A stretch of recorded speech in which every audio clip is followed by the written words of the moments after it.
दिनैनि साना बुंनो थाङोब्ला जोंनि क'क्राझार जिल्ला बड'लेण्ड पिपुल्स फ्रन्टनि थाखाय जोबोद गोथार सान। मानो होनोब्ला फैगासिनो थानाय 5 अक्ट'बर खालि बे फोथारावनो जोंनि क'क्राझार जिल्ला बड'लेण्ड पिपुल्स फ्रन्टनि 7th ट्राइनियेल कनफारेन्सआ जानो फैगासिनो दङ आरो बे कनफारेन्सनि असिलायैनो जिहेतु खामानिया मावनांसिगौ बे हिसाबै जोङो दिनैनिफ्राय खामानि मावनो जागायनो थाखाय जोङो खुन्थिया गायसनजेनबाय, लाइ खुन्थिया गायसनजेनबाय आरो दिनैनिफ्राय बे 5 अक्ट'बरनि हाबाफारि जेसेबां दङ बिनि मावनो गोनां खामानिफोरखौ दिनैनिफ्राय जागायजेनसिगोन आरो बयनिख्रुइबो देग्लायनि बे 5 अक्ट'बर खालि जानो गोनां कनफारेन्सआ जोंनि क'क्राझार जिल्लानि थाखाय आरो बड'लेण्ड पिपुल्स फ्रन्टनि थाखाय जोबोद गोसोआव लाथाव जागोन। मानोना फैगासिनो थानाय 2025 मायथाइयाव बड'लेण्ड टेरिटरियेल काउन्सिलनि जेनोखि इलेक्सन जानो गोनां दं, बे इलेक्सननि सोमोन्दै बेवहाय गोबां जों प्रस्ताब लागोन आरो बेजों लोगोसे जोंनि क'क्राझार जिल्लाया जिहेतु बोसोरथाम जाबाय दानि बडिया, बे गोजाम बडिखौ सिफायनानै गोदान बडिबो बेवहाय दानाय जागोन। बे हिसाबै जोबोद गुरुत्व गोनां दं आरो जोङो बे कनफारेन्सआव माखासे गाहाय गोनां प्रस्ताब लागोन, जाय प्रस्ताबा ओरैबादि जागोन जोंनि सेन्ट्रेल बिपिएफआव माने गोहोम गोग्लैहैगोन। स्पेसियेलि जोङो 1 नम्बर प्रस्ताबखौ जों बेवहाय लागोन फैगासिनो थानायाव आरो बियो दा जोंनि डिस्ट्रिक्टनिफ्राय लानायनि आगोल गासिबो ब्लक कमिटिफोरनि कनफारेन्सआ जागासिनो दं।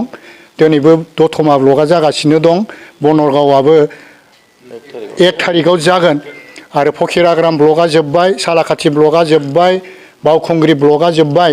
बिथांमोनहा जोंनो प्रस्ताब होदों फैगासिनो थानाय बिटिसि इलेक्सननि उनाव जिहेतु बिपिएफआ सरकार दाखासिगोन, बे 100% खाथां आरो बे सरकार दानायाव जोङो दानिफ्रायनो क'क्राझार जिल्लानिफ्राय हाग्रामा महिला रिसार्टखौ सिप बानायनांगौ होननानै जों बेहाय 1 नम्बर प्रस्ताब लागोन।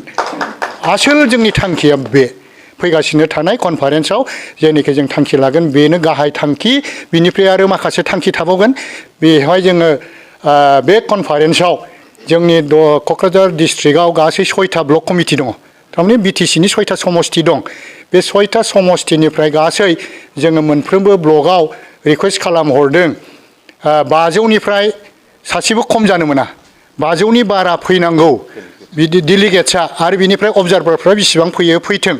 नंखायनो जों बुंदों बे कनफारेन्सआव 5000नि खम जानाय नङा, बिनि बारा जागोन बेवहाय अबजार्भार आरो डेलिगेट्सफ्रा। आरो बाहाय जोङो गाहाय आलासि हिसाबै लेंहरदों हाग्रामा महिला रिसार्टखौहाय अपेन मिटिङाव आरो बेखेवगिरि हिसाबै जोङो खाम्फा बरगयारि सारखौ लेंहरदों आरो मानगोनां आलासि हिसाबै बिपिएफनिनो गाहाय नेहाथारि मुस्रि मनेस्वर ब्रह्म बिथांखौ जोङो लेंहरदों आरो बिनि बादै जोंहाथ' लकेलनि एमएलए दंखासै, क'क्राझार पश्चिम क'क्राझारनि एमएलए रबिराम नार्जारी आरो फुराना एमएलए फुराना मन्त्रि आब' प्रमिला रानी ब्रह्म बिथांमोनाथ' दंखासै, बिथांमोना अट'मेटिक बेवहाय जइन लागोन।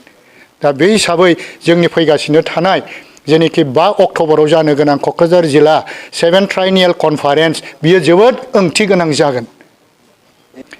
5 अक्ट'नि थाखाय जों बेवहाय रायजोफोरखौ फैनानै हाग्रामा महिलारिनि जे बिबुंथि, बे बिबुंथिफोरखौ बिसोरो रायजोफ्रा खोनासंफैदों। मानोना दा बे परिबेसाव ओरैबादि मोनसे गुनु गानाक जाबाय थादों, माबा इउपिपिएल बिपिएफ ज' जानायनि माबा सावरायबाय थादों होनदों, जोंबो खोनादोंसो नुवाखैबो रायज्लायनो मोनाखै। नंखायनो बिथांमोना फैनानै बेवहाय रायजो राजाफ्रा मा जामारदों सिङाव फैगासिनो थानाय बिटिसि इलेक्सनाव माबादि जाहैगोन, सोर गभर्नमेन्ट दागोन, बेखौ जोंनि हाग्रामा महिलारि सारनि खुगानिफ्रायनो खोनासंफैनो थाखाय आं बिथांमोनखौ खावलायदों।